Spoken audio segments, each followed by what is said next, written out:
பவித்ரம் சரிதம் யஸ்ய பவித்ரம் ஜீவனம் ததா பவித்ரதா ஸ்வரூபிண்யை தஸ்யை ஸ்ரீ தேவி நமோ நமக. ஸ்ரீ சாரதா தேவியாரின் பாதார கமல விந்தங்களுக்கு அனந்த கோடி நமஸ்கார். இங்கு வந்திருக்கும் அனைவருக்கும் என்னுடைய நமஸ்கார். உங்களை எல்லாம் பார்க்கறது ரொம்ப சந்தோஷமா இருக்கு. நம்ம ஸ்கூல் 6/7/69 நமது சாரதா கல்லூரி கல்வி அறக்கட்டளை இடம் வக்கீல் சீனிவாச ராகவ ஐயங்கார் அவர்களும் சுப்பிரமணிய முதலியார் அவர்களும் மற்றும் கமிட்டி மெம்பர்களும் எங்களால் மேற்கொண்டு இந்த பள்ளியை பார்க்க இயலவில்லை. ஏனென்றால் சங்கங்கள் பள்ளிகள் நடத்தல் ஆகாது என்ற சட்டம் வந்த காரணத்தினாலும் எங்களிடம் நிதி வசதி இல்லாத காரணத்தினாலும் இந்த பள்ளிக்கூடத்தை நீங்கள் ஏற்று நடத்த வேண்டும் என்று நமது தலைவர் சுவாமிஜி சித்பவானந்தா மகாராஜ் அவர்களிடமும் ஸ்ரீ சாரதா பிரியா அம்பா அவர்களிடம் வந்து அவர்கள் கேட்டுக்கொண்டு நம்ம பள்ளிக்கூடத்தை எங்களிடமும் தந்தார்கள். நாங்கள் 6/7/69 இந்த பள்ளிக்கூடத்தை ஏற்றுக்கொண்டோம். 6/7/69 இந்த பள்ளிக்கூடத்தில் 1012 பேர் தான் படித்தார்கள். 3ஆம் வருஷம் வரை 3500 குழந்தைகள் படித்தார்கள் நமது பள்ளி. அந்த அளவு நம்ம ட்ரஸ்ட்டு இந்த பள்ளி ஏற்று நடத்தி லட்சக்கணக்கான மாணவ மாணவிகளை படிக்க வைத்து அனுப்பி கொண்டிருக்கிறோம். அது நம்மளுடைய சாரதா தேவியார், ஸ்ரீ ராமகிருஷ்ண பரமஹம்சதேவர், சுவாமி விவேகானந்தர், மும்மூர்த்திகள் அருள். அப்புறம் நம்ம அம்மாவே ரொம்ப பாராட்டணும். நம்ம அம்மா சீதாலட்சுமி ராமசாமி அம்மாவே தெரியாதவங்க இந்த ஊரில் யாருமே கிடையாது. 2/6/56 2 குழந்தைகளை வச்சு இந்த ஸ்தாபனத்தை ஆரம்பிச்சாங்க அம்மா. இன்னைக்கு 17,000 பேர் படிக்கிறாங்க. 10 ஸ்தாபனம் நடக்கிறதே. 3 கல்லூரிகள், 4 மேல்நிலை பள்ளிகள், 3 பிரைமரி பள்ளிகள். இந்த 10 ஸ்தாபனத்திலையும் மொத்தம் 17,110 பேர் படிக்கிறார். 1,117 பேர் பணிபுரிகிறார்கள். காலேஜ் ஹாஸ்டலில் 700 பேர் தங்கியிருக்காங்க. இவ்வளவுக்கும் இந்த தர்ம சிந்தனை அம்மா அவர்கள் பெரிய சாமிஜி ஆரம்பிச்ச இந்த ஸ்தாபனம் அப்பொழுது இருந்த மந்திரி SV ராமசாமி செட்டியார் பாரட்லா, அவர் சென்னை மாகாணத்தில் முதல் பாரட்லா ஃபாரின்லேருந்து போயிட்டு இருந்தவர். காங்கிரஸில் 3 ஆட்சியிலையும் இருந்தாங்க. Deputy minister for railways and deputy minister for commerce 2லையும் இருந்தாங்க. தனக்கு ஒரு குழந்தை இல்லை. அத்தனை சொத்தி அம்மா அந்த ஸ்தாபனத்துக்கு கொடுத்ததோட ஊர் மக்களையும் திரண்டு எல்லாத்தையும் நன்கொடை கேட்டு எல்லாரும் பயன்பெறணும். இந்த சேலம் மாவட்டம் பிற்படுத்தப்பட்ட மாவட்டமாக இருக்கிறது. கல்வியில் அந்த கல்வியை முன்னேற்ற வேண்டும் என்று அரும்பாடுபட்டார்கள் அம்மா அவர்கள். எப்பொழுது 56லேருந்து 89 வரலாம். அம்மா 2/1/89 சமாதியானாங்க. நான் 1958 இந்த ஸ்தாபனத்துக்கு சேவை செய்ய வந்தேன். இன்னைக்கு 57 வருஷமா நான் சேவை செஞ்சுட்டு இருக்கேன். எனக்கு வயசு 77. நான் 58ஆம் வருஷம் வந்தோடனே அம்மாவுக்கு உதவியா இருந்து செக்ரட்டரியா இருந்து நீ சேவை செய்யன்னு எங்க பெரிய சாமிஜி சொன்னாங்க. அது மாதிரி அம்மாவுக்கு செக்ரட்டரியா இருந்து சேவை செஞ்சேன். அவ்வளோ வேலையும் எனக்கு கற்றுக் கொடுத்தாங்க, தானும் செஞ்சாங்க, எல்லாரையும் உருவாக்கினாங்க. அப்பேற்பட்ட அம்மாவையும் சாமிஜியும் என்றைக்குமே மறக்கக்கூடாது. அவ்வளோ கஷ்டப்பட்டுருக்காங்க நிஜமா இந்த ஸ்தாபனம் ஆரம்பிக்கிறதுக்கு. ஸ்தாபனம் ஆரம்பிக்கிறதுலேயும் சரி, அன்றிலேருந்து இன்று வரை ஒரு பைசா காசு யார்கிட்டையும் நாங்கள் வந்து அட்மிஷனுக்கோ அப்பாயின்மெண்ட்டுக்கோ வாங்குறதே இல்லை. கல்வியை தானம் தான் கொடுக்கணும் அப்படிங்கிற எண்ணம் பெரிய சாமிஜியோட எண்ணம், பெரியம்மாவோட எண்ணம். அதனால எவ்வளோ எங்களுக்கு நிதி நெருக்கடியாக இருந்தாலும் கை நீட்டி வாங்கக்கூடாது. அந்த எண்ணத்திலேயே நாங்கள் செயல்பட்டு வரோம்னா அவங்களுடைய தவசை, அவங்களுடைய தியாகம், அவங்களுடைய தானம், அவங்களுடைய நல்ல எண்ணமா, அவங்க நல்ல எண்ணம் தான் இன்னைக்கு இவ்வளோ பேரும் இன்னும் நிறைய செய்யணும்னு தான் நாங்களாம் நினைக்கிறோம். ஆனால் இந்த காலம் சரியாக இல்லை. அந்த காலம் அம்மா இருந்த காலம்லாம் பொற்காலமா, அதுக்கு மேலே இப்போ இருக்கிறது என்னன்னு சொல்ல தரல. அதுக்கு மேலே நான் பேச விரும்பலை. ஏன்னு கேட்டால், நீங்கள்லாம் நம்மளுடைய பழைய மாணவ மாணவிகள், எவ்வளோ நீங்கள்லாம் இருந்தபோது இருந்த விஷயமே வேற, இப்போ விஷயமே வேற. எங்கே போனாலும் பைசா இல்லாமல் வேலை நடக்கிறது இல்லை. நாம் எங்கே போகிறது? What can be do? என்ன செய்வோம்? கையில் காசு இல்லாமல் ஒரு பைசா நீங்கள் ₹1 நன்கொடை கொடுத்தாலும் உடனே டொனேஷன் ரசீது. ₹1 செலவு பண்ணாலும் கையில் வவுச்சர் இல்லாமல் நாங்கள் வாங்குறதில்ல. அப்படி சுத்தமாக அம்மா சாமி மாதிரி செஞ்சுட்டு இருக்கோம். ஆனால் இந்த காலத்தில் அம்மா அன்னைக்கே சொல்லியிருக்காங்க, நம்ம சர்வீஸ்லாம் வெள்ளைக்காரனோட போச்சுன்னு சொன்னாங்கம்மா. That is true. இப்போ நம்முடைய சர்வீஸை யார் மதிக்கிறாங்க? இந்த ஸ்தாபனம் பள்ளிக்கூடம் நடத்துறதுக்கு வருஷம் 15 லட்சம் ரூபாய் நமக்கு கை விட்டு செலவு பண்ணுறோம். உண்மையாக சொல்கிறேன் நான் உங்களுக்கெல்லாம். அப்படியே நாங்கள் பள்ளிக்கூடத்தை தொடர்ந்து நடத்தணும்னு தான் நாங்கள் நடத்துகிறோம். பணம் வருமானத்துக்காகவே இல்லை. அவ்வளோ கஷ்டப்படுறோம். நாங்கள் கஷ்டப்பட்டு தான் நடத்திட்டு இருக்கோம். ஆனால் அவ்வளோ கஷ்டப்பட்டு தான் கட்டடங்கள்லாம் கட்டினோம், எல்லா செலவும் பண்ணோம். ஆனாலும் இப்போ ஆங்கிலம் மீடியம் பள்ளி அதிகம் வந்த காரணமாக நம்ம பள்ளிக்கூடத்தில் ஸ்ட்ரென்த்து குறைஞ்சுது. வேற எந்த காரணமும் இல்லை. ஆசிரியர்கள்லாம் திறமை வாய்ந்தவர்கள். ஏன்னு கேட்டால் நம்ம மெரிட்டில் தான் சேர்க்கிறோம். அரசு விதிகளின்படி, அரசு முறைப்படி அரசு நிதி உதவி பெறும் மேல்நிலை பள்ளியாக உள்ளது. அந்த அரசு விதிகளில் ஒரு பாயிண்ட் கூட நம்ம மீறதல்ல, மாறுறதல்ல. அதே மாதிரி நம்ம செஞ்சுட்டு இருக்கோம். ஆனாலும் நமக்கு சூழ்நிலை சரியில்லை. நம்ம அதை என்ன பண்றது? சூழ்நிலைக்கு ஏற்ற மாதிரி நம்ம எல்லாத்தையும் மாற்ற முடியாது. குணத்தை மாற்ற முடியாது, பரம்பரையை மாற்ற முடியாது, நல்ல எண்ணத்தை மாற்ற முடியாது. நல்ல செயலை செஞ்சுட்டே இருக்கலாம். பகவான் விட்ட வழி. 3500 பேர் படித்த இடத்துல இன்னைக்கு 2311 பேர் பேச தான் படிக்கிறாங்க. அப்படின்னா எங்க மேல தப்பு இல்லை. நம்ம வேண்டிய வசதி பண்ணி கொடுத்துருக்கோம். ஊரார் அறிஞ்ச விஷயம். உளமாற சேவை செய்யறோம். அந்நியார் தான் பாத்துக்கிறாங்க. அவங்க ஸ்தாபனம் இது, எங்க ஸ்தாபனம் இல்லை. நம்ம ஸ்கூலு எங்க கையில கொடுக்கும்போது 9.88 ஏக்கர் நிலம், அலினேஷன் ஆஃப் தி லேண்ட். அப்படின்னா நீங்க இதுல கன்ஸ்ட்ரக்ஷன் கட்டக்கூடாது, கல்டிவேஷன் பண்ணக்கூடாது, use for the only the play ground அப்படின்னு தான் நமக்கு இந்த நிலத்தோட பள்ளிக்கூடத்தை கொடுத்தாங்க. கட்டடம் கட்டாதே, விவசாயம் பண்ணாதே, மற்ற உபயோகிக்கலாகாதுன்னு அதை மீறாம செஞ்சுட்டு இருக்கோம். ஆனா திடீர்னு 2 வருஷத்துக்கு முன்னாடி 3 வருஷத்துக்கு முன்னாடி ஆர்டரு 10,45,52,000 போட்டு இன்றைய மார்க்கெட் நிலவரத்தின் நிலத்தை வாங்கிக்கோன்னாங்க. நாங்க எங்க போறது 10 கோடிக்கு? எங்க போறது 10 கோடி ரூபாய் பணத்துக்கு? நாங்க என்ன வியாபாரம் பண்றோமா, இல்ல தொழில் பண்றோமா, வாடகைக்கு விட்டுருக்கோமா, நாங்க என்ன பணம் சம்பாதிக்கிறோமா தெரிய வேண்டாமா? ஆனால் நாங்க ரொம்ப கஷ்டப்பட்டோம். அப்போ ஒரே முடிவுக்கு வந்தோம். எங்களால நீங்க சொல்ற மாதிரி ஓப்பன் மார்க்கெட் ரேட் போட்டு நிலம் வாங்க எங்களிடம் நிதி வசதி இல்லை. நம்பர் 1. பள்ளிக்கூடத்தை மூட வேண்டும் என்ற எண்ணம் எங்களுக்கு இல்லை. நம்பர் 2. நம்பர் 3, நாங்க உங்களை ரெக்வெஸ்ட் பண்றோம். என்ன, 10 ஏக்கர் நிலம் மேல்நிலை பள்ளிக்கு 5 ஏக்கர் இருந்தா போறோம்னு கவர்மெண்ட் சொல்றாங்க. அந்த 10 ஏக்கர் நிலத்தை 5 ஏக்கர் நாங்க திருப்பி உங்களுக்கே தரோம். 5 ஏக்கர் எங்களுக்கு இலவசமா ஏழை குழந்தைகளுக்காக கொடுங்கன்னு நான் ஃபைட் பண்ணிட்டு இருக்கேன். பேப்பர் மூவ் ஆகிட்டே இருக்கு. இன்னும் கையெழுத்தாகி வரல. அதுக்கு மேலே தான் இப்போ கவர்மெண்ட்டு போன வருஷத்துலேருந்து கட்டடம் கட்ட ஆரம்பிச்சு அதுக்கு ஸ்டே போட்டாங்க. நாங்கள் பண்ண தப்பு. நாங்கள் ஒன்றும் பணம் காசு வாங்கலை யார்கிட்ட இருந்தோம். எந்த கோர்ட்டுக்கு வேணாலும் போக தயாராக இருக்கோம். யாருக்காக செய்கிறோம்? இப்போ தான் கோர்ட்டில் ஸ்டே ஆர்டரு டிஸ்மிஸ் ஆகி மறுபடியும் கட்ட ஆரம்பிச்சிருக்காங்க.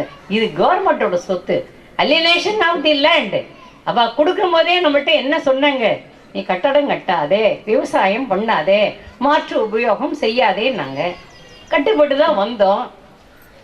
ஆனால் இப்போ அரசியல் நிலத்தை விற்று பணத்தை கொண்டாந்து நாங்கள் என்ன பண்ணுறோம்னா 5 ஏக்கர் நீங்களே கவர்மெண்ட்டே எடுத்துங்க, 5 ஏக்கர் எங்களுக்கு அலினேஷன் ஆஃப் தி லேண்ட் அப்படின்னு கலெக்டருக்கு எழுதி அவங்க ஏற்பாடு பண்ணிட்டு இருக்கு. அதனால தான் அந்த கட்டடம் கவர்மெண்ட்டு குவார்ட்டர்ஸு கவர்மெண்ட் ஆஃபீஸ் தான் நடக்கிறது. எங்களுக்கு அதுக்கு சம்மந்தம் கிடையாது.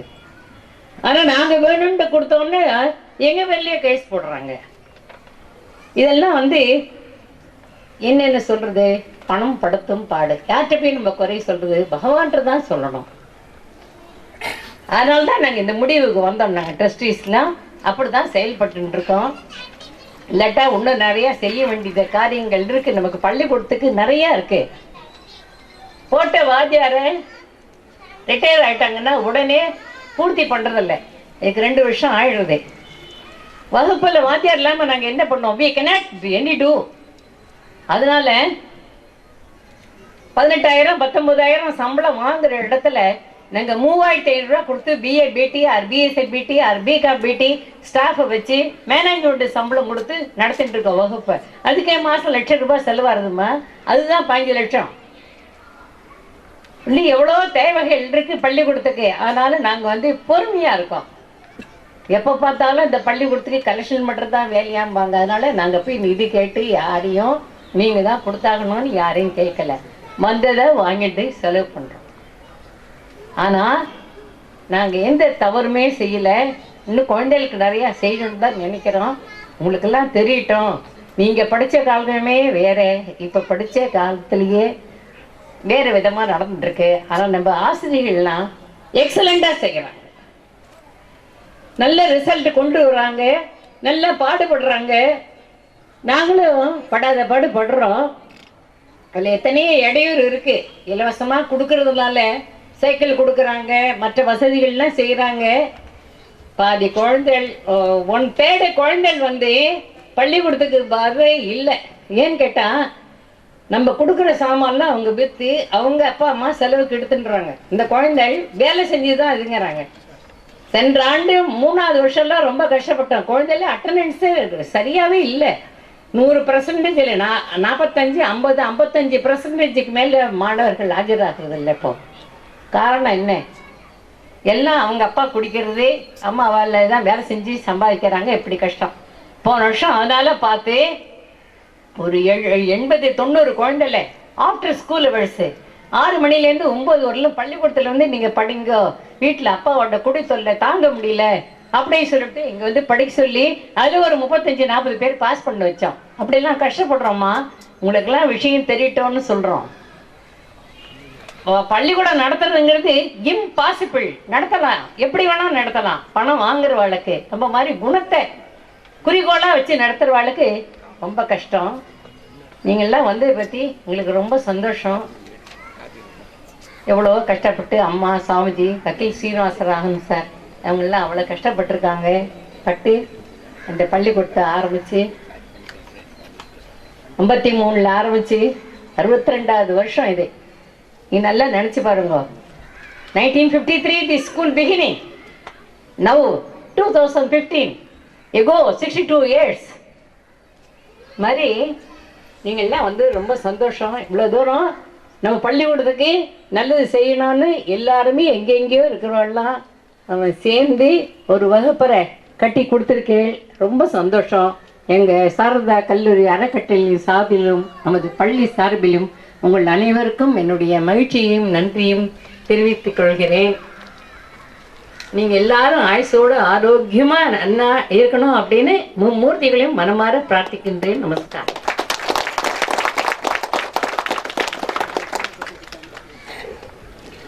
மிக்க நன்றி. அணுகுமுறை ஆரம்ப காலகட்டத்திலிருந்தே நம்மளுடைய அணுகுமுறை, நம்மளுடைய செயல்பாடுகள் ஒவ்வொன்றும் நமது தலைமை ஆசிரியர் அவர்களால் அவர்களுடைய கவனத்திற்கு கொண்டு செல்லப்பட்டு அந்த உந்துதலின் பேரில் யாருடைய அழைப்பும் இல்லாமல் நாங்கள் எல்லாத்தையுமே அழைச்சிருக்கோம். அம்மையாரை அழைக்கல. ஆனால் அதற்கான காரணம் நமது தலைமை ஆசிரியர்கள் எங்களுடைய செயல்பாட்டினை அவ்வளவு பக்குவமாக அவர்களுக்கு தெரிவித்து அந்த உந்துதலின் பேரில், அந்த ஒரு ஆசையின் பேரில், அந்த ஆர்வத்தின் பேரில் உங்களை எல்லாம் நாங்கள் காண வேண்டும் என்று இரவு 11 மணி அளவில் எனக்கு தகவல் தெரிவித்தார்கள். எந்த சூழ்நிலையிலும் அவர்கள் வந்தால் நாங்கள் வரவேற்க தயாராக இருக்கிறோம் என்பதை நான் அப்பொழுது தெரிவித்துக் கொண்டிருந்தேன். அதன்படி வந்ததோடு மட்டுமல்லாமல் நம்மளை வாழ்த்தியும் நமக்கு நல்ல ஆசிகள் வழங்கியும் நமக்கு நன்றி தெரிவித்தும் அவர்கள் அமர்ந்திருக்கிறார்கள். அவர்களுக்கு எங்களது மாணவர்கள், முன்னாள் மாணவர்கள் சார்பாக பல கோடி நன்றிகளை அவருடைய பாத கமலங்களிலே தெரிவித்துக் கொள்கிறேன், சமர்ப்பித்துக் கொள்கிறேன். நன்றி, வணக்கம். இந்த முன்னாள் மாணவர்கள் இவ்வளவு சீரோடும் சிறப்போடும் நம்மளை கௌரவித்துக் கொண்டிருக்கிறார்கள். இந்த பள்ளிக்கும் ஒரு நன்மையை செய்து கொடுத்திருக்கிறார்கள். எனவே அவர்களுக்கு எனது கையால் ஒரு சில அன்பளிப்பினை வழங்க வேண்டும் என்று கூறியதன் பேரிலே ஒரு சில புத்தகங்களையாவது நான் வழங்க வேண்டும், இதற்கு நான் தயாராக இருக்கிறேன் என்று கூறியுள்ளார்கள். எனவே நான் படிக்கின்ற ஒரு சிலர் மேடையில் வந்து அம்மையாரிடம் அந்த புத்தகங்களை வாங்கிக் கொள்ளும்படி என்பதை கேட்டுக்கொள்கிறேன்.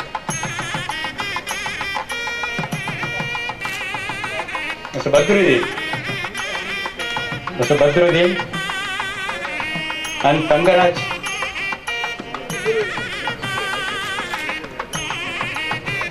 பாலசுப்ரமணியன்,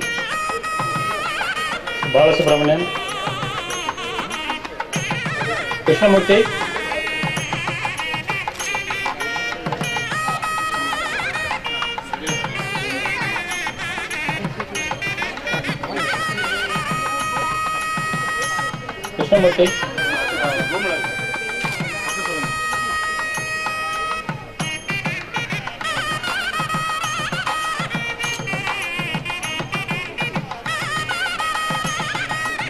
சுசீலா,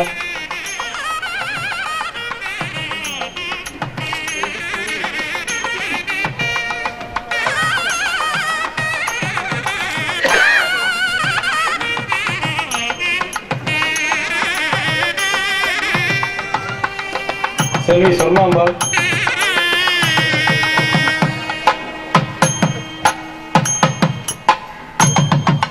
செல்லப்பன்,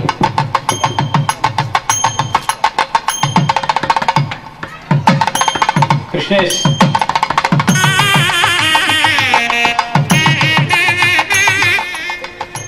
நெடுமாறன்,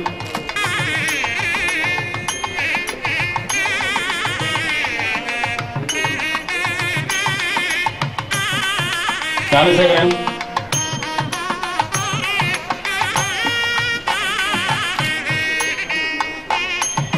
உபைது,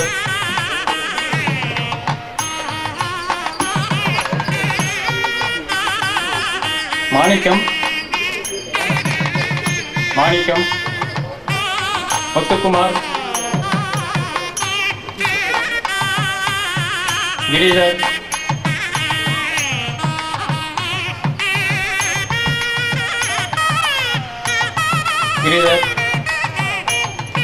வெண்ணிலா மேடம், வெண்ணிலா,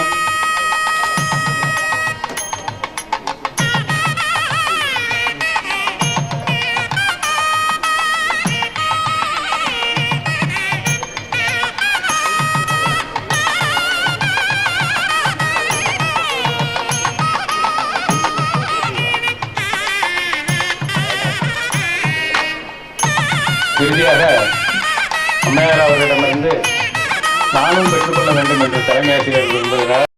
அந்த விருப்பத்தின் அடிப்படையிலே அம்மையாரை வணங்கி நான் பெற்றுக்கொள்கிறேன்.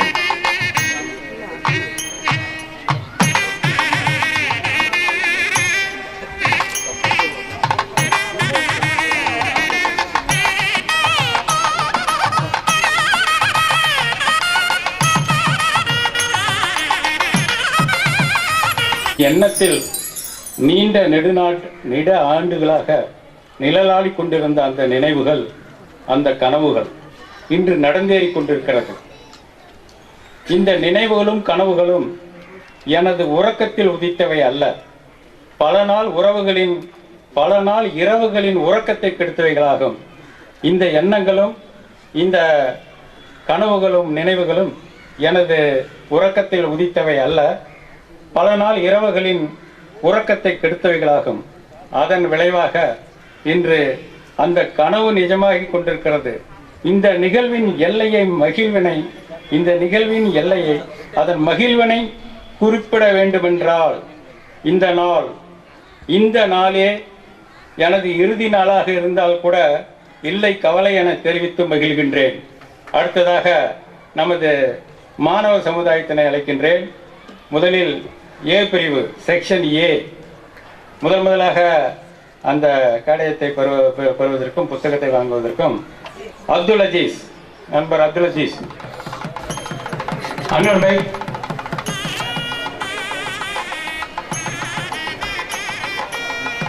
ஆறுமுகம், பத்ருதீன்,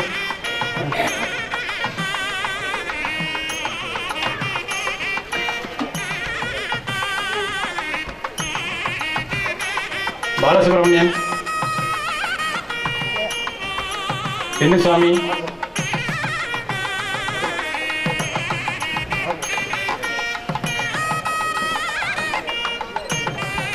இந்த கேடயத்தை பெற்றுக்கொண்டு மாணவர்கள் பேச விரும்பினால், யாராவது பேச விரும்பினால் ஒரு சில வார்த்தைகளை பேசிக்கொள்ளலாம்.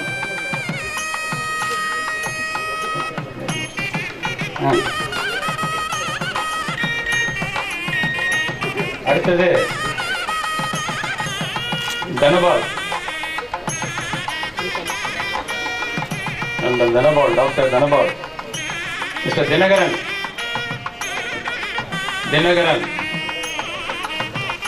மிஸ்டர் துரைசாமி,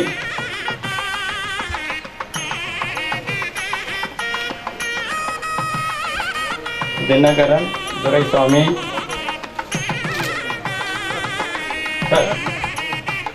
கோவிந்தராஜன்,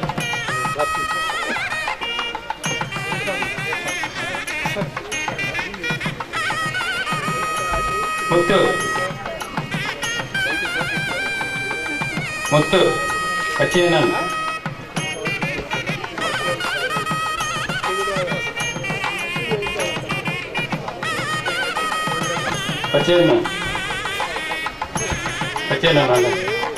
சார் இங்க பாருங்க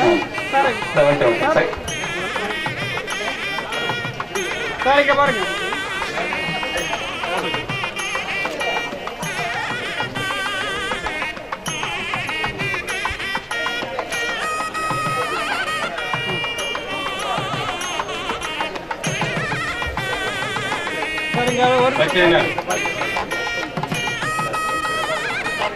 சக்திவேல்,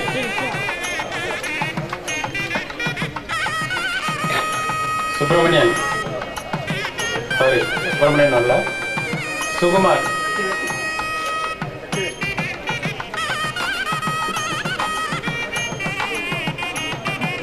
தங்கராஜ்,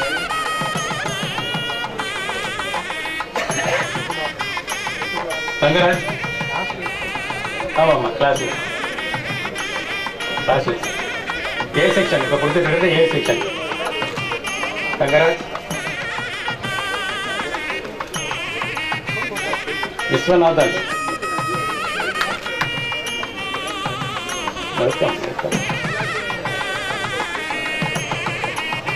விஸ்வநாதன்,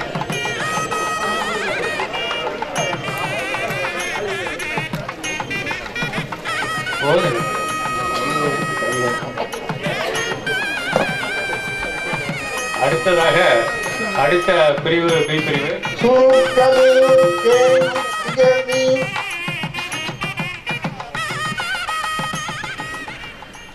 புலவர் முன் யான் மொழிந்த பருப்பொருள் தானும் குறிப்பொருளாம் பனிமால் இமயத்து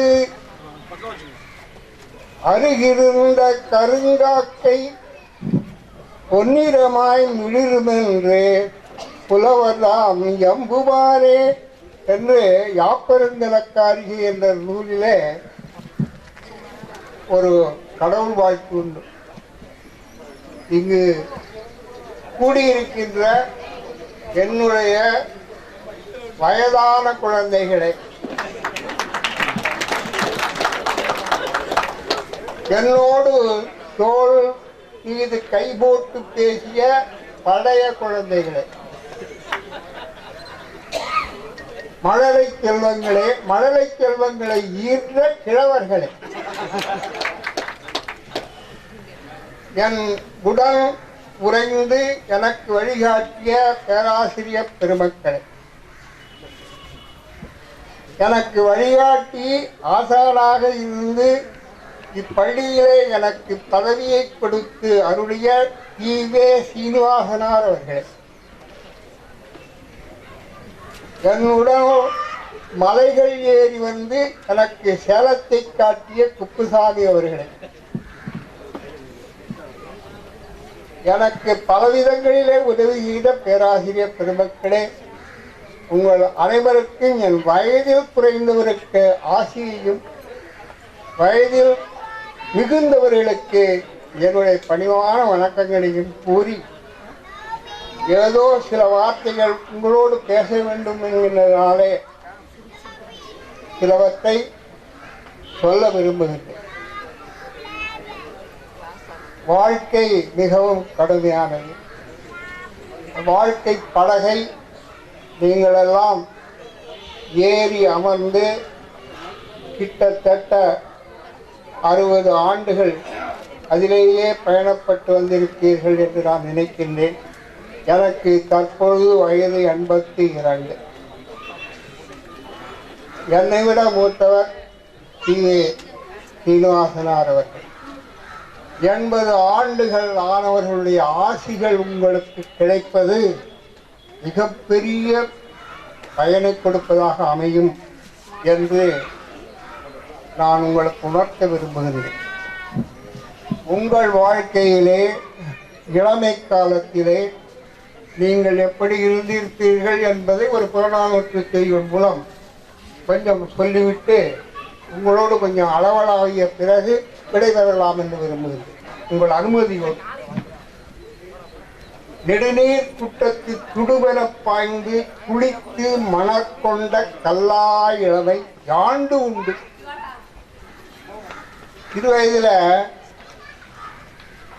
ஆற்றங்கரையில மரங்கள் அப்படி அதை ஒட்டினாற் போல நீர்நிலையில் இருக்கும். அதில் மாணவ செல்வங்கள்லாம் போய் அதிலிருந்து திடீர்னு குதித்து உள்ளே போய் மண்ணை எடுத்து கொண்டு வந்து வெளியே காட்டுவார். அந்த இளமை எங்கு போயிற்று என்று நீங்கள் சிந்திக்க வேண்டும். நெடுநீர் குட்டத்து துடுவன பாய்ந்து குளித்து மணக்கொண்ட கல்லாய் இளமை ஆண்டு உண்டு வல்லோம். அது இன்னுமா வரப்போகுதா? கழிந்தது காதல். காதல் என்பது ஒழிந்து விட்டது. களி மயக்கம் தீர்ந்தது. மகிழ்ச்சி அடைய வேண்டும், மகிழ்ச்சி அடைய வேண்டும் என்று முன்பு நீங்கள் முன்னேறுவதற்காக எடுத்துக்கொண்ட முயற்சிகளெல்லாம் இப்பொழுது பழமாக உங்கள் கையிலே இருக்கும், பணமாக உங்கள் கையிலே இருக்கும். ஒழிந்தது காதல் மேல் ஊக்கம்.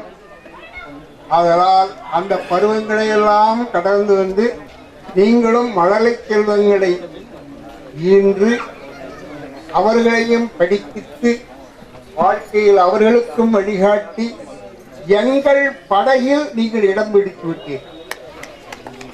You are in the same boat என்று ஆங்கிலத்தில் சொல்வார்கள். நாங்கள் ஓய்வு பெற்றோம், எங்கள் படகில நாங்கள் பயணம் செய்து கொண்டிருக்கிறோம், அதிலேயும் நீங்கள் வந்து இடம் பிடித்து விட்டீர்கள். அதனால் கிட்டத்தட்ட நாம் அனைவரும் ஒரு நிலையில் இருக்கின்றவர்கள். இதற்கு முன்னால் 4 கூட்டங்கள் நடந்தன. பழைய மாணவர்கள் நடத்தினார்கள், நல்ல முறையில் நடத்தினார்கள். அதனால் அந்த உங்களுடைய பருவ காலங்களை எல்லாம் பற்றி நினைக்காமல் இனிமேல் பெண்ணையும் சன்னையும் எதிர்பாராமல் பென்ஷனை மட்டும் எதிர்பார்த்து நீங்கள் உங்கள் வாழ்க்கையை நடத்துகின்றவர்களாக பெரும்பாலானோர் இருப்பீர்கள். அதனால் கையில் பணத்தை அடக்கி வைத்துக் கொள்ளுங்கள். பெண்ணுக்கு கொடுக்காதீர்கள், பையனுக்கு கொடுக்காதீர்கள். ஏனென்றால் முதுமை மிகவும் கடுமையான. நானெல்லாம் இந்த வயதில் இப்படி இருக்கின்றேன் என்றால் இள வயதில் நல்ல முறையில் வளர்க்கப்பட்ட நிலை தான். பெரும்பாலானோருக்கு நோய்கள் ஏன் வருது அப்படின்னா இளம் வயதில் அக்கு பற்றி போவதற்கு உரியதாக அவர்கள் வறுமை இருந்திருக்கும். அக்கு என்பது உயிரினுடைய ஆணித்தரமான இடம். அது உடல்ல அதை பிராணம்னு சொல்லும். அதனால வறுமை முன்பு பெரிதாக வாட்டியது. நாங்கள் அந்த காலத்தில் வந்தபோது 45 ரூபாய் சம்பளம்.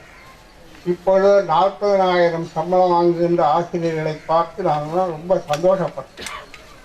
ஏன்னா அன்றைக்கு வாழ்க்கையை எதிர்பார்த்து போகின்ற நிலையில் பெரும் கடினம். நீங்களும் அதை அனுபவித்திருப்பீர்கள். இந்த பள்ளியின் 6ஆம் வருடத்திலே நான் 1959 ஜூன் மாதம் 10ஆம் தேதி இந்த பள்ளியிலே வந்து சேர்ந்தேன். அதற்கு வழிகாட்டியாக அமைந்தவர் திரு வே. சீனிவாசனார் அவர்கள். அவர்களுக்கு என்னுடைய மனமார்ந்த நன்றியை தெரிவித்துக் கொள்கிறேன். அடுத்து, நீங்கள் வாழ்க்கையில் செய்ய வேண்டிய காரியங்களை செம்மையாக செய்து விடுங்கள். முடிந்தவரை அறம் செய்யுங்கள். 60 ரூபாய் சம்பாதித்தால் 10 ரூபாயாவது அறம் செய்யுங்கள். 6ல் 1 பாகம் நீங்கள் அறத்திற்கு உதவுகிறீர்கள்.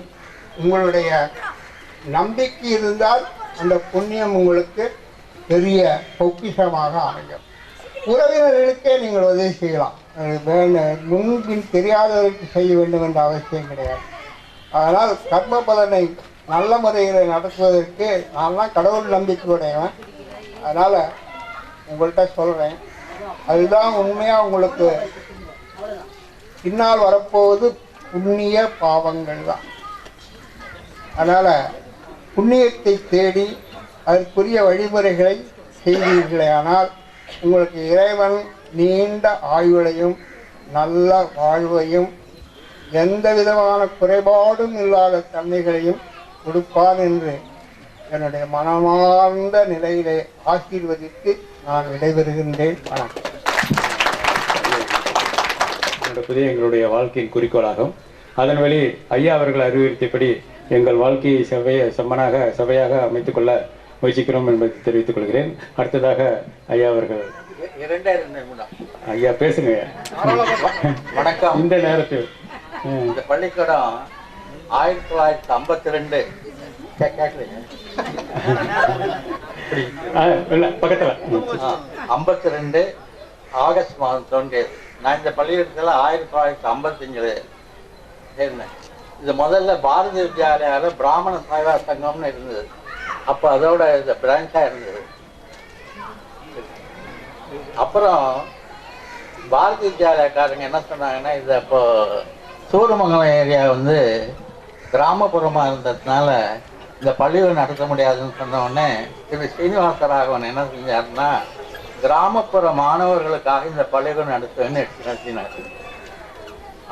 அப்புறம் இந்த பள்ளிக்கூடத்தில் மேனேஜ்மெண்ட்டு ஆசிரியர்கள் வந்து எந்த சம்பளத்தையும் பிடிச்சது கிடையாது. இது ஒரு அபாரமான ஒரு இது. கிராண்ட் வரலைன்னா கூட அவர் என்ன பண்ணுவாருன்னாக்கா, தன்னுடைய பணத்தை முதல்ல கிரெடிட் பண்ணிடுவார். முதலாக இந்த பள்ளிக்கூடத்தில் டொனேஷன் வாங்கினது எப்போன்னாக்கா 1970 இந்த ஆஃபீஸ் இருக்கல, அதுக்கு பக்கத்தில் ஒரு கட்டடம் வந்தது. அப்போ ஹையர் செகண்டரி கோர்ஸ்லாம் 750 ரூபா வாங்கினாங்க. இதுதான் சொல்கிறதுக்கு வந்தேன். இந்த பள்ளிக்கூடமானது ஆசிரியரிடம் வந்து எந்த இதையும் வந்து பிடிச்சதே கிடையாது. இந்த one of the noblest things. ஏன்னா நான் சொல்கிறது 1950s எல்லாம் there are so many schools. They have deducted some from the teachers. So I am very grateful to say, to announce you. So thank you very much. ஐயா அவர்களுடைய வாழ்த்துரைக்கு நன்றி. பேசுவார்கள். ரொம்ப சுருக்கமாக தான் பேச போகிறேன். இந்த இனிமையான நிகழ்ச்சி எங்களுக்கு மனம் நிறைந்த நிகழ்ச்சி. உங்களெல்லாம் இங்கே சந்திக்கிறதுல ரொம்ப சந்தோஷம். நீங்களும் உங்கள் குழந்தைகளும் உங்கள் பெற்றோரும் எல்லோரும் வருகின்ற நாட்களில் எதிர்காலத்தில் சிறப்பாக மகிழ்ச்சியாக ஆரோக்கியமாக இருக்க வேண்டும் என்று என்னுடைய நண்பர்கள் சார்பிலும் வேண்டிக்கொண்டு இறைவனை பிரார்த்தித்துக் கொண்டு எங்களுடைய வாழ்த்துக்களை உங்களுக்கு தெரிவித்துக் கொள்கிறோம். வாழ்க வளமுடன், நலமுடன், மகிழ்ச்சியுடன். ஐயா அவர்களுக்கு நன்றி. ஐயா எங்களுடைய தமிழாசிரியர் குப்புசாமி ஐயா அவர்கள் ஒரு வார்த்தைகள் பேசினால் நன்றாக இருக்கும். குப்புசாமி ஐயா எப்பொழுதும் திருக்குறளை கூறி வாழ்த்துறை வழங்குவார். அதே மாதிரி திருக்குறளை எப்பொழுதும் நான் அவரிடம் விரும்பி கேட்பேன். அதே மாதிரி கூறும்படியாக பணிவுடன் கேட்டுக்கொள்கின்றேன். நேரம் மணி 1 நெருங்கி கொண்டிருப்பதால் சில நிமிடங்கள் என்னுடைய உரையை முடித்துக் கொள்கிறேன். வெல்கம். கூடியிருக்கிற எல்லோருக்கும் என்னுடைய வணக்கத்தை தெரிவித்துக் கொண்டு, ஒரு மாணவர், அவருக்கு பேர் எனக்கு மறந்துட்டேன், கேட்டுக்கொண்டார். போன கூட்டத்தில் நீங்கள் பேசிய செய்தி நன்றாக இருந்தது என்று எல்லோரும் சொன்னார்கள், அதை சொல்ல வேண்டும் என்று கேட்டுக்கொண்டார். அதனால் அந்த செய்தியை இப்போது திருப்பி நான் சொல்ல விரும்புகிறேன். அவர் இன்னொன்றும் கேட்டுக்கொண்டார், ஏதாவது ஒரு கதை தொடர்பு இருக்கிறதே இல்லையோ, நீ வகுப்பில் நிறைய கதை சொல்லுவீர்கள், ஒரு கதை சொல்ல வேண்டும் என்று உரிமையோடு கேட்டுக்கொண்டதனால அதையும் சொல்லி அவருடைய ஆசையை பூர்த்தி செய்கிறேன். அந்த அசைவ பாரதி அவர்கள் கூட ஐயா திருக்குறளை சொல்லாமல் பேச்சு இருக்காது என்று சொன்னார். இவருடைய வேண்டுகோளை, அன்பான வேண்டுகோளை ஏற்று சொல்லுகிறேன். நான் முதலில் ஒன்று சொல்லிவிடுகிறேன், நாம் எல்லாரும் கொடுத்து வைத்தவர்கள். எந்த வகையிலும் நீங்கள் கேட்கலாம்.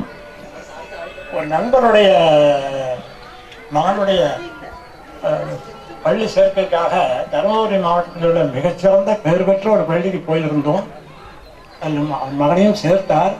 அப்போது அங்கிருந்த மாணவர்களிடம் சற்று பேசி பார்த்தேன். அத்தனை மாணவர்களும் அடிமையைப் போல எந்த மகிழ்ச்சியும் இல்லாமல் காலை முதல் மாலை வரை வாரம் முழுவதும், மாதம் முழுவதும், ஆண்டு முழுவதும் படிப்பு படிப்பு படிப்பு என்று மார்க்கு படிப்பு. வீட்டுக்கு போனால் பெற்றோர்கள் மார்க் என்ற காட்டான். பள்ளிக்கு வந்தாலும் அடி ஓத, அது வெளியில் சொல்ல முடியாது. அதுலேயும் அந்த விடுதியில் இருக்கக்கூடிய மாணவர்கள் கொடுமையிலும் கொடுமை. அப்போ எனக்கு தோன்றியது, வெளியில் எப்படி பள்ளிக்கூடம் கேட்டார் நண்பர். நான் சொன்னேன், ஒரு புதிதாக ஒரு பேர் போடலாம் என்னென்று கேட்டார். மார்க்கு தொழிற்சாலை. விடனில் ஒரு கட்டுரை வந்தது சில ஆண்டுக்கு முன்னால. அவர் கோழி பண்ணை, பள்ளிக்கூடம் எல்லாம் கோழி பண்ணையும், அதில் அடைக்கப்பட்ட கோழிகள் மாணவர்கள் போடுகிற முட்டை மார்க்கு. பள்ளிக்கூடத்திற்கு கோழி எப்படி ஆதாயத்தை சம்பாதித்து கொடுக்கிறதோ அங்கே பணமழை, இங்கேயும் பணமழை. ஆக கோழி பண்ணையோட ஒப்பிட்டு எழுதியிருந்தது எவ்வளவு பெரிய உண்மை. ஆனால் நாம் இந்த இதில் நாம் எல்லாமும் கொடுத்து வைத்திருக்கலையேன்னு சொன்னேன் என்று கேட்டால், நம்ம பள்ளியில் சேர்த்த நாளிலிருந்து ஆசிரியராயினும் மாணவராயினும் ஆடல், பாடல், கொண்டாட்டம், நாடகம், கட்டுரை போட்டி, பேச்சு போட்டி, நூலகம், சாரணர் இயக்கம், தேசிய படை, எத்தனையில் நாம் ஈடுபாட்டு கொண்ட காலாண்டுக்கு விடுமுறை, அரையாண்டுக்கு விடுமுறை, ஆண்டுக்கேருக்கு விடுமுறை, அது ஊரோடு உலகத்தோடு தொடர்பு கொள்ள வாய்ப்பு. இன்றைக்கு மாணவர்கள் எந்த வாய்ப்பும் இல்லாமல் அடிமைகளைப் போல நிலைமையை தொலைத்துக் கொண்டிருப்பதை பார்த்து வேதனைப்பட்டேன். நாம் தப்பித்துக் கொண்டோம். தயவுசெய்து உங்களை இப்போது ஒன்று மறந்துவிட சொல்லிவிடுகிறேன். உங்களுக்கு மீண்டும் நம்முடைய இந்த நினைவுகள் வர வேண்டும் என்றால், தங்கர்பச்சன் எடுத்த பள்ளிக்கூடம் என்ற வார்த்தையை நீங்கள் பார்த்தீங்களா? ஆனால் பள்ளிக்கூடம் என்ற படம் பார்த்தீங்களா? ஆனால் உங்களுக்கு அந்த நினைவுகள் மீண்டும் வரும். அதனால் அந்த படத்தை கிடைக்கும் போதெல்லாம், விரும்பும் போதெல்லாம் பாருங்கள். பள்ளிக்கூடத்தினுடைய வளரும் நினைவுகளை நீங்கள் அசை போடலாம் என்று சொல்லிவிட்டு என்னுடைய பேச்சு நான் வளர்க்க மாட்டேன், திருப்பூர்ல வளர்க்க மாட்டேன். கோயம்புத்தூரை சேர்ந்த ஒரு அறிஞர் மீனாட்சி சுந்தரம் என்பவர் மொழி இலக்கிய மாநாட்டுக்காக லண்டன் சென்றிருந்தார். அப்படி சென்றிருந்த போது அங்கு மிகச்சிறப்பாக தமிழை பற்றியும் இலக்கியத்தை பற்றியும் பேசி முடித்தார். பேசி முடித்த பிறகு அங்கே ஒரு பண்பாடு உண்டு. பேச்சாளர் பேசி முடித்ததும் கேள்வி பதில் உண்டு. அதனால அந்த ஒரு ஆங்கிலேயர் எழுந்து கேட்டார், ஐயா உங்களுடைய பேச்சு மிக சிறப்பாக இருந்தது, திருக்குறளை பற்றி தெரிந்து கொண்டோம், வாழ்வியல் நூல், அது கண்டிப்பாக அது உலக நூல் என்பதில் மாறுபட்ட கருத்தில்லை, ஒரே ஒரு சந்தேகம் என்று கேட்டார். என்ன சந்தேகம் என்று அவர் பார்த்தபோது கேட்டார், இது வாழ்வியல் நூல், மனிதராக பிறந்த எல்லோரும் மகிழ்ச்சியாக இருக்கத்தான் பாடுபடுகிறோம், பணம் சம்பாதிப்பது, குடும்பம் நடத்துவது எல்லாம் முடிவு என்னன்னு கேட்டால் மகிழ்ச்சி. அந்த மகிழ்ச்சியை காட்டுவது சிரிப்பு. அந்த சிரிப்பை பற்றி திருக்குறள் இருக்கிறதா என்று ஒரு கேள்வி கேட்டார். உடனே இவர் அறிஞர் அவர்கள் மிகச்சிறப்பாக சொன்னார், இருக்கிறது சொல்லுகிறேன் சொல்லிவிட்டு அந்த திருக்குறளையும் சொல்லி விளக்கத்தையும் சொன்னார். அதை இப்போ சொல்லுகிறேன். மிக அருமையான ஒரு திருக்குறள். சிரிப்பை பற்றி சுருக்கமாக அற்புதமாக சொல்லி முடித்திருந்தார். நகவல்லர் எல்லாருக்கு மாயிரு ஞானம் பகலும்பார் பட்டன்றீருள் என்று நம் திருக்குறள். அதனுடைய பொருள் என்னென்றால், நகல் என்றால் சிரித்தல். சிரிக்கிறதுனா சாதாரண சிரிப்பில்லை, மனம் விட்டு சிரிப்பது, நம்மை மறந்து சிரிப்பது, அதுதான் நகல். அந்த அப்படி சிரிப்பதில் ஒவ்வொரு மனிதனும் எப்படி இருக்க வேண்டும்? வல்லுநனாக இருக்க வேண்டும், எக்ஸ்பர்ட். சிரிக்கிறதுல ஒவ்வொருத்தரையும் நிபுணனாக சொல்றேன். நீங்க யோசிங்க, நாம் சிரிக்க பயப்படணும், சிரிக்கிறது யோசிக்கிறோம்.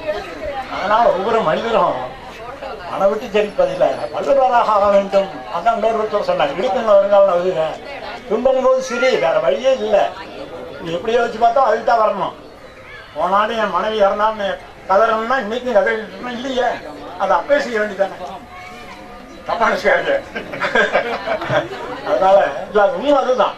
தொடர்ச்சியாலும் இருக்கிறது ஏற்றது சிரமம் இருக்கு, அவ்வளவுதான் உண்மை அதுதான். ஆகவே சிரிப்பதிலே வல்லுநராக இருக்க வேண்டும் என்று சொல்லிவிட்டு அப்புறம் குடும்பத்தனமாக சில வார்த்தை போடுகிறார். மா இரு ஞாலம் மகளும்பார் பன்னெண்டு. இந்த உலக மிருகங்களே பெருசு, அவர் குடும்பத்தனமாக செய்யறார். ஞாலம்னாலே பெருசு, உலகம் பெருசு. அது மா அப்படின்னாரு, ரொம்ப பெரிய உலகம். இரு அப்படின்னாரு மிகப்பெரிய இந்த பிரம்மாண்டமான இந்த உலகம். என்னாச்சு, அந்த சிரிக்க தெரியாதவனுக்கு, நீ சிரிக்க தெரியாதவனா இருந்தா பகல் மணி இப்போ 12:45, அவனுக்கு ராத்திரி 12:45. இதுக்கு மேலே எப்படின்னு சும்மா சொல்ல முடியும். என்ன அற்புதமான ஒரு சிரிப்பை பற்றி ஒரு இது. நகல் அவங்க பாட்டு முழுக்க நான் தெரியாது, நகல்கள்ல நல்லா இருக்கு. மனம் விட்டு சிரிக்க தெரிய உதவனாக இல்லாதவனுக்கு பகல் நேரமும் இரவு நேரமே. அது ஏன் நான் மாயிரு ஞாபகம்னு சொன்னாருன்னா, அதுக்கு ஒரு குடும்பத்தனமான பொருள் இருக்கு. நான் அமெரிக்கா போறேன், அங்க போய் சிரிக்க முடியாது. நான் ஆஸ்திரேலியா போறேன், சிரிக்க முடியாது. உலகத்துல எந்த வெளியே போனாலும் இங்கே சிரிக்கலன்னா எங்கேயும் சிரிக்க. ஆகவே அந்த அற்புதமான பாட்டு சொல்லி அவர் விளக்கத்தை சொன்ன போது அவர் சொன்ன பதில் பாருங்க. சிரிப்பை பெற்று 2000 ஆண்டுக்கு முன்னாலே இப்படி ஒரு பாடியிருப்பு சொல்லியிருப்பாரானால் அந்த சமுதாயம் இவ்வளவு பண்பட்ட சமுதாயம் இருக்க வேண்டும். பாராட்டினார்களாம், இவ்வளவு பண்பட்ட சமுதாயம் என்று மிகவும் பாராட்டின போது அவர் பெருமையாக இருந்தது. வள்ளுவர் ஐயாவால் எனக்கு பெருமை என்று எங்களுக்கு கூட்டத்தை சொல்லிவிட்டு இருந்தார். அப்படிப்பட்ட அந்த இதுல நான் சில சமயங்கள்ல தவறாக நினைக்கக்கூடாது. நண்பர்களிடம் கேட்பேன், ஐயா வள்ளுவர் ஐயா அன்பை பத்தி 10 பாட்டு பாடியிருக்காரு, ஒழுக்கமுடைமை 10, எல்லாத்தையும் 10 பாடுறது எல்லாருக்கும் தெரியும். இந்த சிரிப்பை போய் எதுல வைக்கிறது? பொறாமைனா அழுகாராமையில் வைக்கலாம், கடவுள் வாழ்த்துனா அதுல வைக்கலாம். சிரிப்பை போய் எதில் வைக்கிறது? தப்பா நினைக்காதீங்க, நண்பர்கள்லாம் படித்தவங்க 2 பட்டம் வாங்கினவங்க எந்த அதிகாரத்திலும் யோசிச்சு பார்த்து தெரியலன்ட்டாங்க. அந்த அளவுக்கு நம்ம திருக்குறளை ஒதுக்கி வச்சிருக்கோம். அப்போ குறிப்பு சொல்லுங்க, நாங்கள் சொல்றோம்பாங்க. நான் குறிப்பு சொல்லுவேன் பாருங்க. ஈ எறும்பு முதல் ஆடு மாடு யானை வர மிருகங்கள் சிரிப்பதில்லை. விலங்குகளுடைய பண்பாடு சிரிக்கிற பண்பாடு இல்லை. ஓ, கண்டுபிடிச்சிருக்கேன் ஐயா, சிரிப்பது மனித பண்பாடு. அப்ப பண்புடைமை அதிகாரம் அப்புறம் சொல்றான். பண்புடைமை அதிகாரத்துல எவ்வளவு ஒரு அறிவு இருந்திருந்தா திருக்குறள் மாதிரி சாதாரண நினைச்சிடாதீங்க. நான் பைத்தியமா மாறிக்கிட்டு இருக்கேன் அப்படின்னு நினைச்சுக்காதீங்க. ஏன்னா படிக்க படிக்க படிக்க ஒவ்வொரு சொல்லுக்கும் அர்த்தம், உவமையில் அற்புதம், கருத்துல அற்புதம், அது கொடுக்கிற முறை, பிரசன்டேஷன் கொடுக்கிற முறை அற்புதம். நேரம் இல்லை, படிக்க படிக்க அதான் சொல்றேன்ல, படிக்க படிக்க படிக்கத்தான். அற்புதமான வாழ்வியல் நூல், அற்புதமான வாழ்வியல் நூல். உலக அறிஞரெல்லாம் கொண்டாடுறாங்க, எவ்வளவு திருக்குறளை பரப்பு சேவை செய்யறாங்க, நம்ம தவிர. அதனால கடைக்கு போங்க, வள்ளுவர் படம் கிடைக்காது. பொம்மை கடைக்கு போங்க, கழுது இருக்கும், பூனை, நாய், பண்ணி எல்லாம் இருக்கும், கத்திரிக்காய் நட்டங்கள்லாம் இருக்கும் பிளாஸ்டிக்ல. இப்போ வள்ளுவர் சாலை இருக்காது. தான் கடைக்கு போங்க, திருக்குறளை தவிர எல்லாம் வாங்குவோம், தேவைப்பட்டாதான் வாங்குவோம். ஆகவே நாம தடை செய்யக்கூடாது. அற்புதமான நூல் என்று சொல்லி அந்த கதை ஒன்று கேட்டார். ஒரு கதையையும் சொல்லி முடிச்சுட்டு அந்த நண்பருக்காக நண்பர் கொண்டுதான் நினைக்கிறேன். ஏன்னா அவர் வளர்ந்த அப்புறம் மாணவர்கள் நண்பர் தானே. உலகத்தினுடைய பொது இடத்தில் ஒரு அமெரிக்கர், ஒரு ரஷ்யர், ஒரு இந்தியர், 3 பேர் ஒன்னா கூடினாங்க. ஒன்னா கூடி பேசிக்கொண்டிருந்த போது இந்த கதை எப்போதைய கதைன்னா அமெரிக்காவுக்கும் ரஷ்யாவுக்கும் போட்டி உச்சத்தொடர்ந்த காலம். இவங்க ராக்கெட் அனுப்பிச்சா அவங்க அனுப்புவாங்க, அவங்க அனுப்பிச்சா இவங்க அனுப்புவாங்க. எல்லாத்துலேயும் வல்லரசு நாடுகள் பெரிய போட்டி, அப்படிப்பட்ட நேரம். அதனால இந்த அமெரிக்கன் என்ன செய்தான், குறும்புத்தனமா இந்தியனை பார்த்து, அப்போ எல்லாரும் பேசிக்கிட்டு இருந்த இந்தியனை, நான் ஒரு கேள்வி கேட்குறேன், இந்த ஒரு செய்தி சொல்கிறேன். எந்த நாட்டில் விஞ்ஞானம் ரொம்ப முன்னேறி போச்சு, ஆகாயமானம் கண்டுபிடிச்சிருக்கோம், அது வானத்தை தொட்டுக்கொண்டே போகும் தெரியுமா என்று பெருமை வச்சுட்டாங்க. உடனே இந்தியன் அப்பா விதமாக கேட்டான், வானத்தையே தொட்டு கொண்டு போகுமா? ஆனத்தினா ஆனத்தை கொண்டு போகுமா ஒரு இன்ச்சு அரை இன்ச்சு முன்ன பின்ன தான் சொன்னபடி. உடனே ரஷ்யன் சும்மா இருப்பானா, இந்தியனா கேளியா எங்கே பெருமையா என்ன சொல்லுங்க, நான் நீர்மூழ்கி கப்பல் அது உண்மை, அவனுக்கு அதிகாரம் அவன் கண்டுபிடிச்சிருக்கிறோம். கடல் தரையே தொட்டுக்கிட்டு போகும் தெரியுமா, கடல் தரையே தொட்டுக்கிட்டு போகுமா, அட பையன் ஒரு அரை இன்ச்சு ஒரு இன்ச்சு முன்ன பின்ன தான். அப்புறம் 2 பேரும் கேட்டாங்களாம், இந்தியானா நீங்கள் ஒன்றுமே பண்ணலையா, போய் இருக்க எங்கிட்டே அற்புதங்கள் இருக்கு, இந்த அவன் யோகம் என்னென்னமா எங்களுக்கு கேள்விப்பட்டிருக்கேன், மந்திரம் நந்திரம் எல்லாம் எங்கள் வீட்டை உண்டு. அவன் நம்பிட்டான், இதே இருக்கும்போது இருக்கு. என்னப்பா இந்தியானேன்னு கேட்டாங்க. நாங்கள் சாப்பிட்றதே வாயில் தான், இந்த மூக்கில் தான் அப்படின்னா. மூக்குனா மூக்குலையே சாப்பிடுவீங்களா, நான் ஆச்சரியப்பட்டு கேட்டான். அவன் ஒரு இந்தியா அரைஞ்சி முன்ன பண்ணதான் என்று அந்த பதில் சொல்லி சிரிக்க வைத்தாங்க. அந்த கதையை அந்த நண்பருக்காக சொல்லிவிட்டேன். இது இப்போ முடிவாக எனக்கு பேச வாய்ப்பு அளித்து உங்களுக்கு நன்றின்னு சொல்லி, குறிப்பாக கலையரசன் ரகுமான் இவர்களெல்லாம் வீட்டுக்கு வந்து அழைத்த போது எனக்கு ஒன்று மனசு ஓடியது. பொன்னியின் செல்வன் 5 பாகம் பலமுறை தொடராதையா வந்தது. அற்புதமான ஒரு காவியம்னே சொல்லலாம். அது ஒரு சாமர்த்தியம் வரலாற்று நாவல்.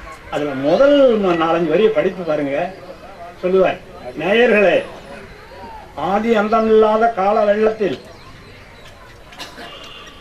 ஓடத்தில் ஏறி உங்களை எல்லாம் 1000 ஆண்டு பின்னோக்கி அழைக்கின்றோம், எம்முடன் பயணம் செய்வீரா என்று சொல்லி தான் ஆரம்பிப்பார் நாவல். அது மாதிரி வந்து 40-50 ஆண்டுகள் பின்னோக்கி செல்ல போகிறோம், வாருங்கள் ஐயா என்று அழைத்தவர்கள் அந்த ஞாபகம் தான் வந்தது.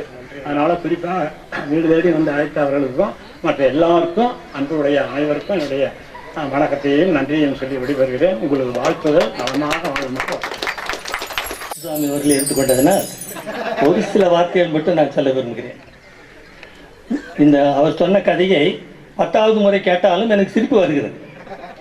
எனவே அது ஒரு மிகச்சிறந்த ஒரு கதையாகத்தான் நாம் எடுத்துக்கொள்ள வேண்டும்.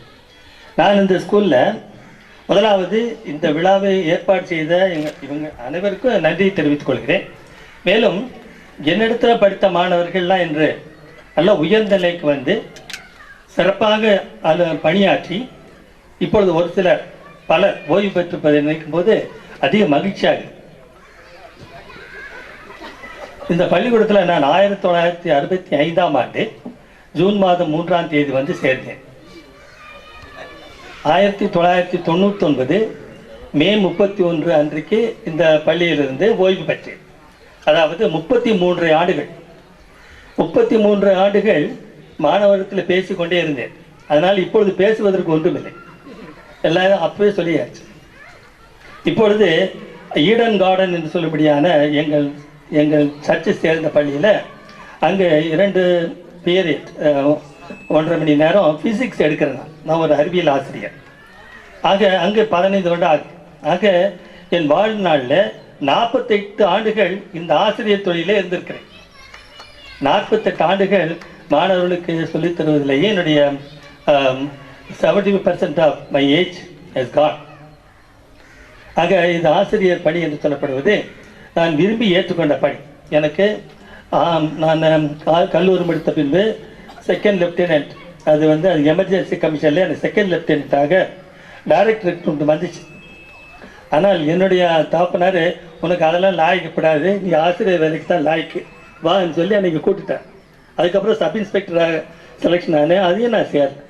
ஆக நான் விரும்பி ஏற்றுக்கொண்ட இந்த பணியை நான் நீங்கள் என்ன நினைக்கிறீர்களோ தெரியல, நான் சிறப்பாக செய்திருக்கேன் என்று தான் நினைக்கிறேன். மேலும் வாழ்க்கைக்குரிய தத்துவத்தை பற்றி ஐயா சொன்னார். நான் மாணவர்களுக்கு இங்கு அங்கு சொல்ல முடியாத ஒரு காரியம் என்னவென்றால், நாம் ஒருபோதும் நியூட்டனுடைய 3வது விதியை மறக்கக்கூடாது. அது வாழ்க்கைக்கு தேவையான மிக முக்கியமான அவசியமான மாறாத ஒரு விதி. For every action there is equal and opposite reaction. ஆக எந்த சமயத்திலும் நாம் செய்த காரியங்கள் அப்படியே போயிடுச்சு, காத்தோட போயிடுச்சு, இது யாருக்கு ஞாபகத்தை வரப்போகுது என்றெல்லாம் நாம் அப்படி ஒரு தவறான எண்ணத்தோடு பல காரியங்களை செய்யக்கூடாது. ஒருவேளை அது இங்கே மறந்தாலும் காட்ஸ் ரெக்கார்டில் கம்ப்யூட்டரில் அது பதிவாயிடுச்சு. இன்றைக்கி நாம் செய்த ஒவ்வொரு காரியமும் ரெக்கார்டு ஆயிடுச்சாங்க. ஆக அதற்குரிய பதில் உடனடியாக நாம் செய்ய முடியாத காரியத்துக்கு உடனடியாக பதில் வரணும்னு அவசியம் கிடையாது. அது ஒரு வாரம் கழித்து வரலாம், 1 மாதம் கழித்து வரலாம், 10 ஆண்டுகள் கூட கழித்து வரும். ஆனால் ஒன்று மட்டும் நிச்சயம், நாம் செய்த காரியத்திற்குரிய பதில் நிச்சயமா உண்டு. நம் வாழ்க்கையில தெரிந்தோ தெரியாமலேயோ அதை நாம் அனுபவிப்போம். ஆக இப்பொழுது வாழ்ந்து கொண்டிருக்கும்படியான என்னுடைய மாணவர்களுக்கு, அவருடைய குடும்பங்களுக்கு நான் சொல்லுவது என்னவென்றால், நாம் என்ன செய்கிறோமோ அதுக்குரிய பலன் உண்டு. What you so you will ரீப். நாம் நெல்லை விதைத்தால் கோதுமையை ஒருபோதும் அறுக்க முடியாது, நெல் தான் வரும். அதுபோல நாம் இந்த ஒரு நியூட்டனுடைய விதியை மனத்தில் எப்பொழுது வைத்துக் கொள்ள வேண்டும். நாம் ஏதாவது ஒரு காரியம் செய்வதற்கு முன்பாக அதனுடைய விளைவை சிந்தித்து பார்க்க வேண்டும். விளைவு சிந்திக்காதபடிக்கு நாம் காரியங்களை செய்தோம் என்று சொன்னால் அதனுடைய விளைவு நாம் அறியாமலேயே எப்பொழுதாவது நமக்கு வரவில்லை என்று சொன்னாலும் நம்முடைய பிள்ளையிடத்தில் அது காணப்படும், சந்தேகத்தில் இருக்கும். எனவே நான் சொல்ல முடியாத ஒரே அட்வைஸ் தான், நாம் செய்யப்போகிற காரியத்தை சிந்தித்து செயலாற்ற வேண்டும். எனவே இந்த அற்புதமான நேரத்தை எனக்கு கொடுத்ததற்காக உங்கள் அனைவருக்கும் நன்றி சொல்லி விடைபெறுகிறேன். அந்த தெய்வங்கள் வழங்கிய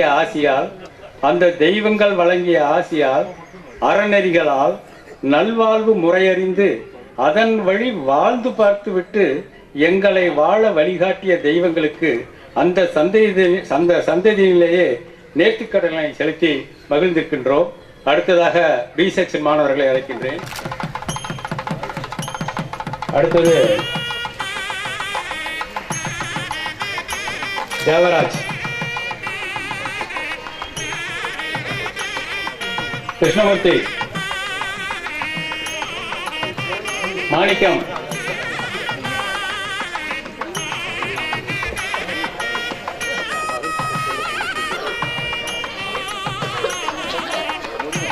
முபாரக், அடுத்து முத்துக்குமார்,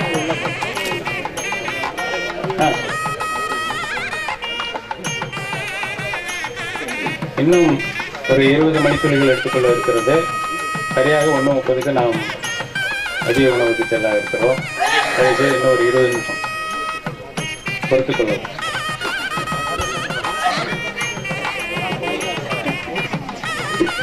கொள்ளவும். முபாரக்,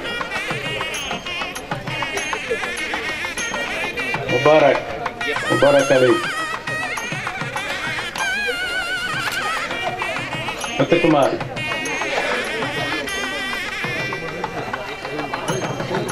முத்துசாமி, பெஞ்சமின் வரலையா? ராஜமூர்த்தி வரல. ராமச்சந்திரன்,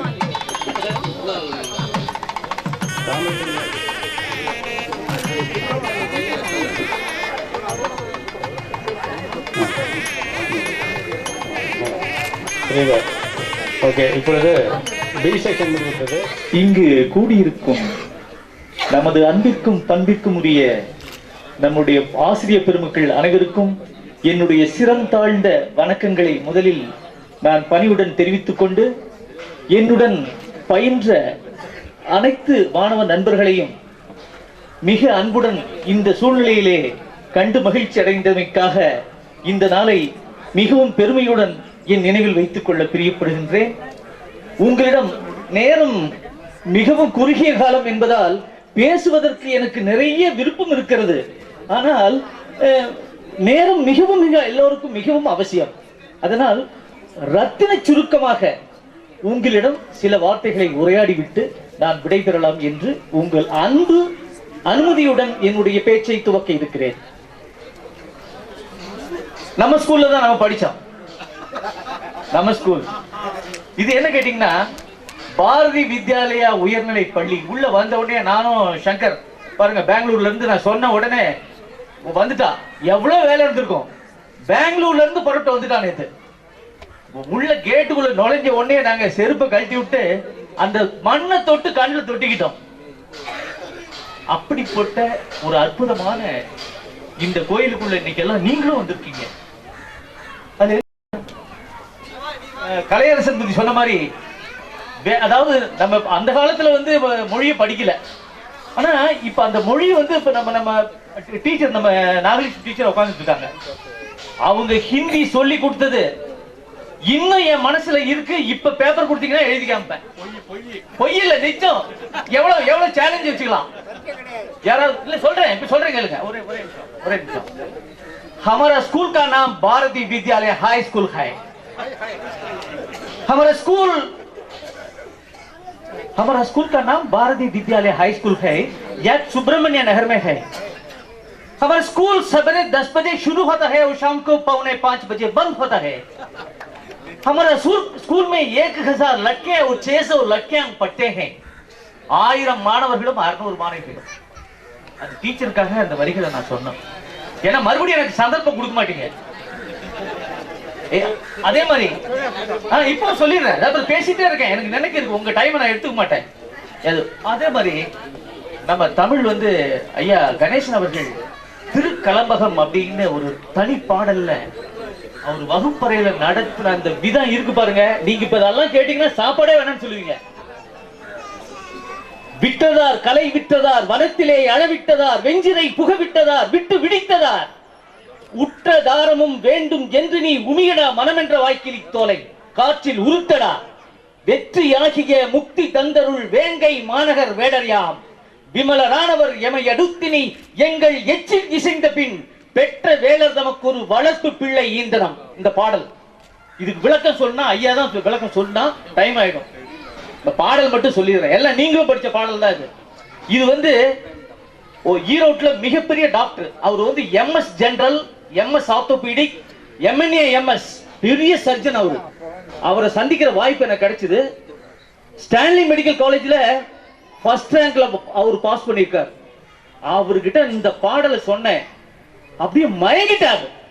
என்கிட்ட கேக்குறாரு, சார் உங்க சேலத்துல இந்த மாதிரி ஸ்டூடெண்ட் எல்லாம் இருக்கீங்களா சார்? எங்க ஸ்கூலை பத்தி கேட்டீங்கன்னா அப்படி நீங்க பிரமிச்சிருவீங்க.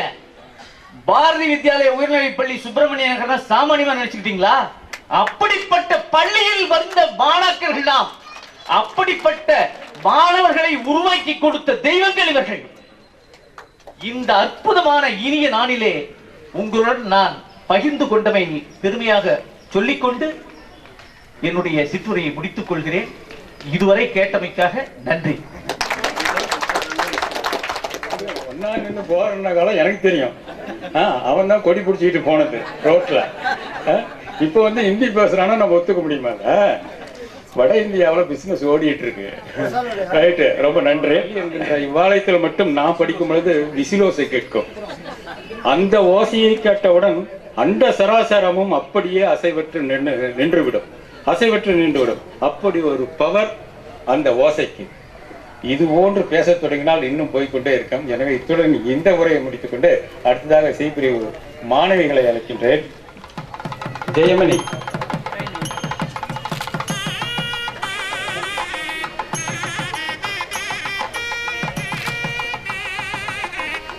கலைச்செல்வி,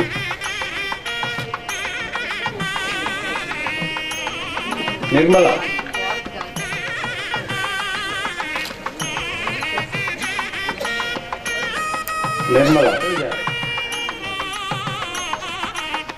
ராணிவல்லி, சரோஜா,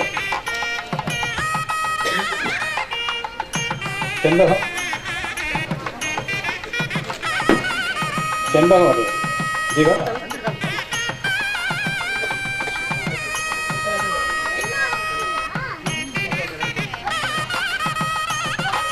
சுசீலா, செல்வி சொன்னாம்பா,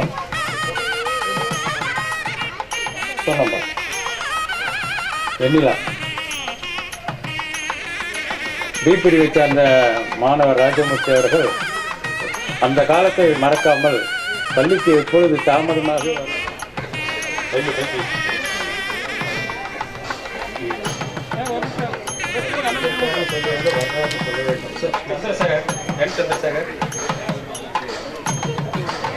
சந்திரசேகர், MS சந்திரசேகர்,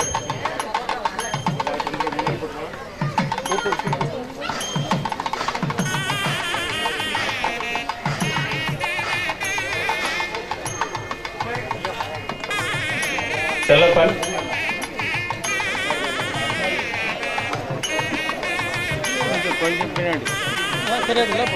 ஞானசேகர், ஞானசேகரன்,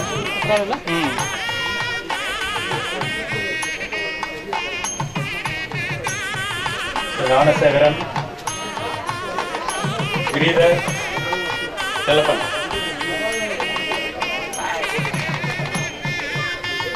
ஞானசேகரன்,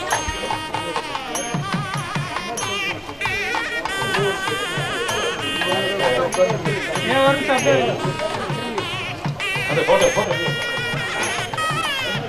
அடுத்தது கிரீதர்,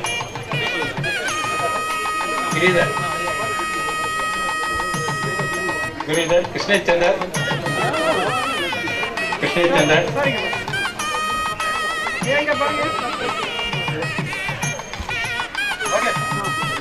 நெடுமாறன், கிருஷ்ணேஷ்,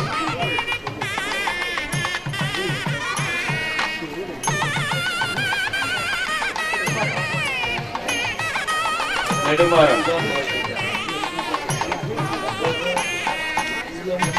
சம்பர், சம்பர்,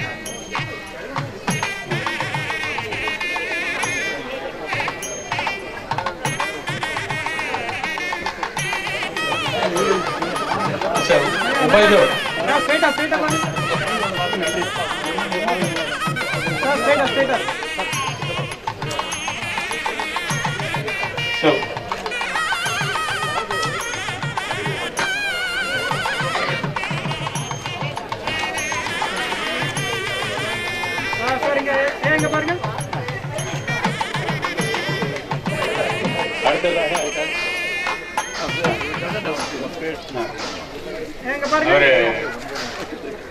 இவருடைய வருகை எங்களுக்கு மிகவும் சர்ப்ரைஸா இருந்தது. இவரை வந்து எங்களால் கடைசி வரைக்கும் ட்ரேஸ் பண்ண முடியல. ஸோ இன்னைக்கு காலையில் வந்து சர்ப்ரைஸாக வந்து நிற்கிறாரு. அதனால எங்களால் ஒரு முழுமையான அங்கீகாரத்தை வழங்க முடியவில்லை. ஆனால் ஒரு இவரை பற்றிய ஒரு விவரத்தை மட்டும் நான் உங்கள் முன்னே கூறிக்கொண்டு இந்த சிறப்பான நிகழ்வை நாங்கள் தெரிவித்துக் கொள்கிறேன். 6869 நம்ம பேட்ச்ல சங்கர் ஸ்கூல் ஃபர்ஸ்ட். அந்த மகிழ்ச்சி 487 அவுட் ஆஃப் 500 அது நினச்சிக்கோங்க. நிறைய பேர் எங்ககிட்டே கேட்டாங்க, அப்போ அந்த செட்டா இல்லை அதுக்கு முந்தின செட்டா அதுக்கப்புறமான செட்டான்னு கேட்டாங்க. அதனால அவங்களையும் அழைச்சி நாங்கள் கௌரவம் செய்வதில் மிகவும் மகிழ்ச்சி அடைகிறோம்.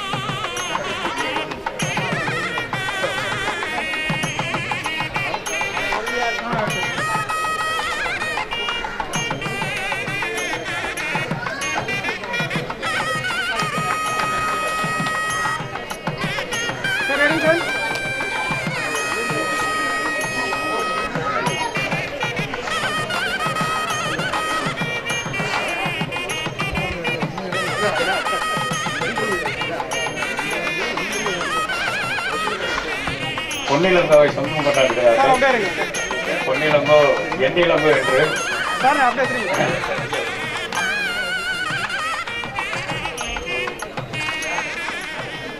அனைவருக்கும் வணக்கம். இந்த பள்ளியில் பள்ளி இறுதி வகுப்பு படித்து முடித்து 46 ஆண்டுகள் முழுமையாக பறந்தோடிவிட்டது. எங்களது நெஞ்சத்தில் நிழலாடிக் கொண்டிருந்த ஒரு நிகழ்வு இன்று அனைவரது மனதையும் மகிழ்ச்சியடைய செய்கிறது. எல்லோரது முகத்திலும் ஒரு மலர்ச்சியை காண முடிகிறது. குறிப்பாக எங்களுக்கு கல்வி பயிற்றுவித்த ஆசிரியர்களை கௌரவிக்கும் வகையிலும் படித்த பள்ளிக்கூடத்திலேயே இந்த நிகழ்வினை நடத்தி எங்களது ஆசையை, நன்றி கடனை நாங்கள் முழுவதுமாக செலுத்த ஒரு மிகப்பெரிய வாய்ப்பாகவே கருதுகிறோம். அதற்காக முதற்கண் ஆண்டவனுக்கு அனைவரது சார்பிலும் நன்றியை தெரிவித்துக் கொள்கிறேன். இரண்டாவதாக, எங்களது அழைப்பினை இன்முகத்துடன் ஏற்று ஆசிரியர்களின் மகிழ்ச்சி, தன்னிடம் பயின்ற மாணவர்களின் வளர்ச்சியிலும் அவர்கள் வாழ்கின்ற உயர்வான வாழ்க்கையிலும் இருக்கிறது என்பதற்கு இணங்க நேரில் வந்திருந்து எங்களது அன்பினை ஏற்று அமர்ந்திருக்கும் அனைத்து ஆசிரியர் பெருமக்களுக்கும் எங்களது நெஞ்சார்ந்த பணிவான நன்றியினை சமர்ப்பித்துக் கொள்கிறேன்.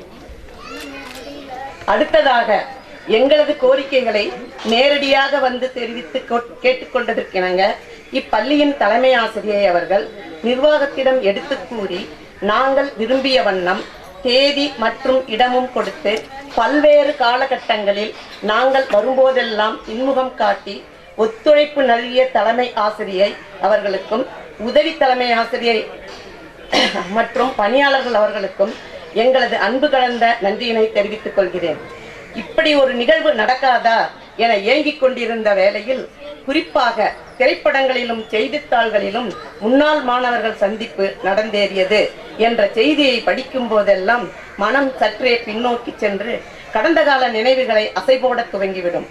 இப்படிப்பட்ட மனம் படைத்த நண்பர்கள் ஒன்றிணைந்து இன்று நாங்கள் நட்புணர்வோடு உள்ளோம் என்று உரைக்கின்ற வகையில் ஒன்று கூடி மகிழ்வுடன் வீற்றிருக்கும் எங்கள் நண்பர்களுக்கும் சிகரம் தொடு நட்பின் வெளிப்பாடாய் ஒன்று கூடி வந்திருக்கும் குடும்பத்தார் அனைவருக்கும் எங்களது மகிழ்வான நன்றியினை தெரிவித்துக் கொள்கிறேன். ஆண்பால் நண்பர்களின் நட்பு தொடர்வதற்கு கால சூழ்நிலை உருவாக்கி அதன் வழி இன்றும் நட்புடன் இருந்து வருவதை கண்கூடாக பார்க்க நேரிட்டது. ஆனால் பெண்பால் நண்பர்கள், அதுவும் நாங்கள் படித்த காலங்களில் ஒரு சுதந்திரம் இல்லா நிலை இருந்தது.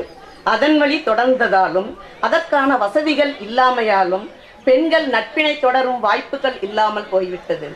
அந்த நிலையினை போக்கி பள்ளித்தோழிகள் பலரை இன்று சந்தித்து பெருமகிழ்ச்சி அடைய நேரிட்டது. அதற்கான எங்கள் பெண்பால் தோழியர்கள் அனைவரும் சார்பிலும் பெருமகிழ்ச்சியை தெரிவித்துக் கொண்டு இந்த தருணத்தை ஒரு தக்க தருணமாக கருதி அதனை பயன்படுத்தி வருகை புரிந்துள்ள அனைத்து தோழியர்களுக்கும் விழாக்குழு சார்பாக நன்றியினை தெரிவித்துக் கொள்கிறேன். குறிப்பாக இதனை நான் குறிப்பிட்டே ஆக வேண்டும். இப்படி பிரம்மாண்டமான நிகழ்ச்சி நீண்ட நெடுநாளைய கனவினை நிறைவேற்ற பட்ட கஷ்டங்களை நான் குறிப்பிட்டே ஆக வேண்டும். இதற்கென கடந்த 2.5 மாத காலமாக திரு கலையரசன் அவர்கள் இந்த எண்ணத்தை கருவில் கொண்டு அதை செயலாக்க அவர் பாடுபட்ட எண்ணி நான் வியப்படைகிறேன்.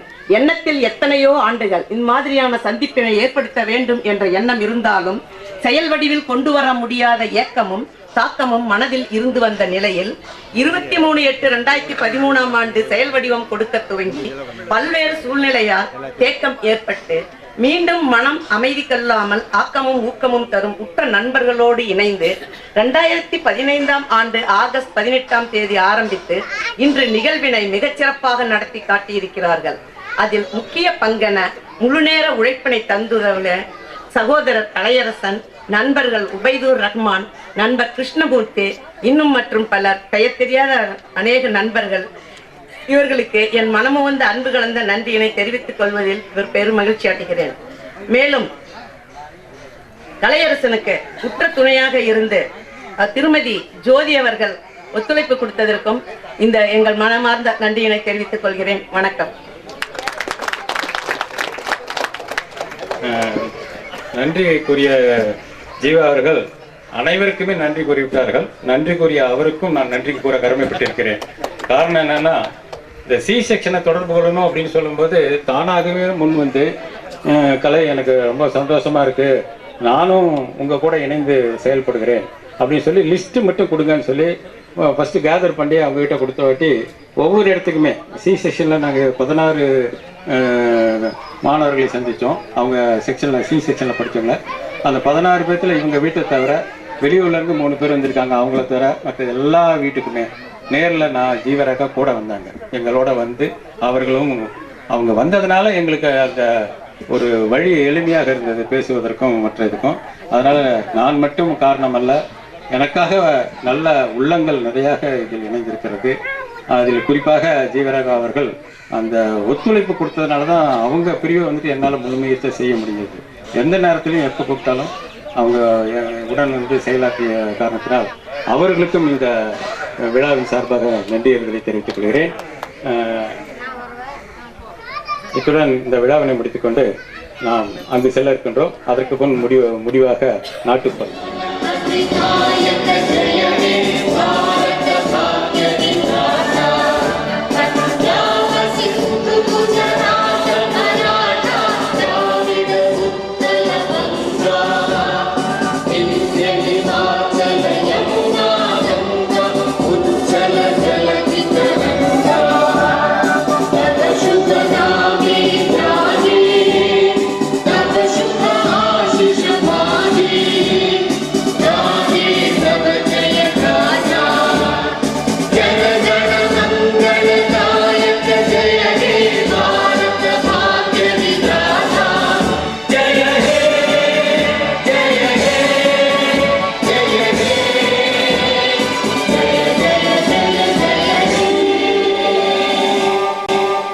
மீண்டும் பள்ளிக்கு போகலாம்,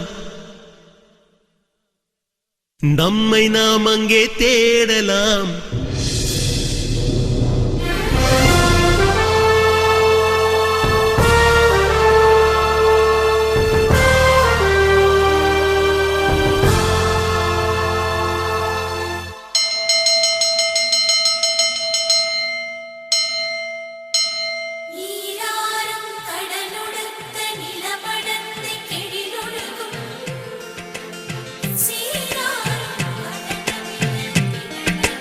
மீண்டும் பள்ளிக்கு போகலாம்,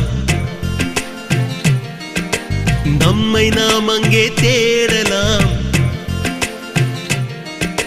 ஸ்லேட்டு குச்சி கடன் வாங்கலாம், ஸ்லேட்டில் பேர் எழுதி பார்க்கலாம். கொட்டு வச்ச வாத்தியாரை தொட்டு வணங்கலாம், முட்டி போட்டு நின்ன இடத்தை முத்தம் கொடுக்கலாம். பள்ளிக்கூடத்தில் சொன்ன பாடத்தில் இந்த உலகத்தை நாம் அறிந்தோம். அன்னை மடியென நம்மை தாங்கிய இந்த பள்ளியை ஏன் மறந்தோம்? மீண்டும் பள்ளிக்கு போகலாம், நம்மை நாம் அங்கே தேடலாம்.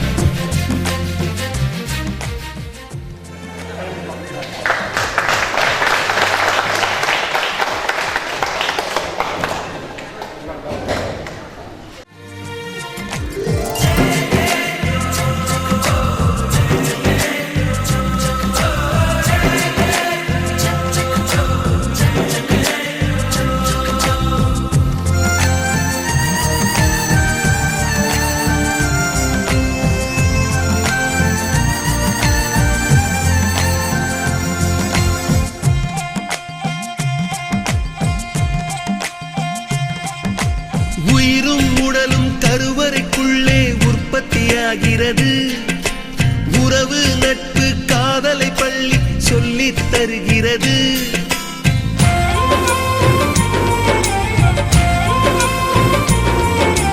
உயிரும் உடலும் கருவறைக்குள்ளே உற்பத்தியாகிறது. உறவு நட்பு காதலை பள்ளி சொல்லித் தருகிறது. தலைக்கு மேலே வளர்ந்தால் கூட தாய்க்கு நீ பிள்ளைதான். எத்தனை பெரிய மனிதனானாலும் பள்ளிக்கு நீ மாணவன்தான். உன்னை சுமந்த பள்ளிக்கூடம் கேட்பாரற்று கிடக்கிறதே. உந்தன் வரவை எதிர்பார்த்து ஊருக்குள் தனியாய் நிற்க. மீண்டும் பள்ளிக்கு போகலாம், நம்மை நாம் அங்கே தேடலாம்.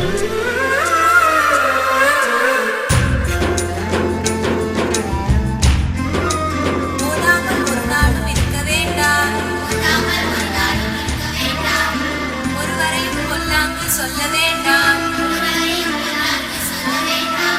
மாதாவை ஒரு நாளும் மறக்க வேண்டாம். வஞ்சனைகள் செய்வாரோடு இணங்க வேண்டாம்.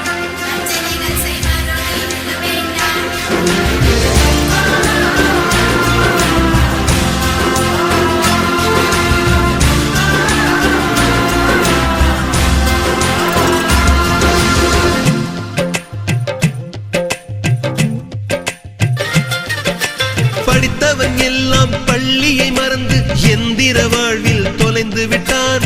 படிக்காதவன் தான் பள்ளியை பார்த்து ஏக்கத்தோடு தவிக்கின்றான். 10 மாதம் சுமந்த தாய்க்கே பணிவிடைகள் செய்கின்றோம். 10 வருடம் சுமந்த பள்ளிக்கு என்ன செய்ய நினைக்கின்றோம்? இருக்கும் கோவில்கள் போதாதென்று புதிதாய் கோவில்கள் கட்டுகின்றோம். பள்ளிகள் எல்லாம் கோவில்கள் என்பதை ஏனோ நாமும் மறக்கின்றோம். மீண்டும் பள்ளிக்கு போகலாம், நம்மை நாம் அங்கே தேடலாம்.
மச்சான்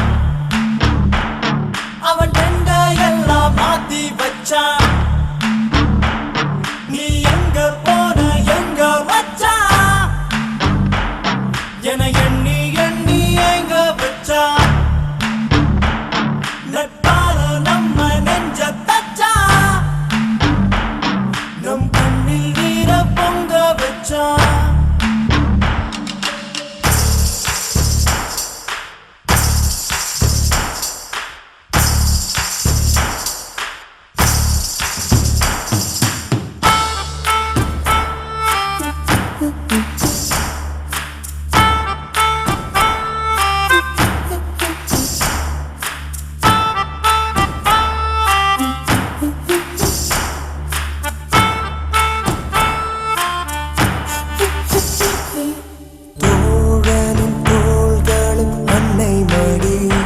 அவன் தூரத்தில் பூத்திட்ட தொப்புள் கொடி காதலை தாண்டியும் உள்ளபடி என்றும் நட்புதான் உயர்ந்தது 10 படி உன்னப்பை நாங்கள் பெற்றோம் அதனாலே யாவும் பெற்றோம் மேலே மேலே சென்றோம் வான்மேகம் போலே நின்றோம் புது பாதை நீயே போட்டு தந்தாய் என் பாதி வழியில் விட்டு சென்றாய் ஒரு தாயை தேடும் பிள்ளையாரோ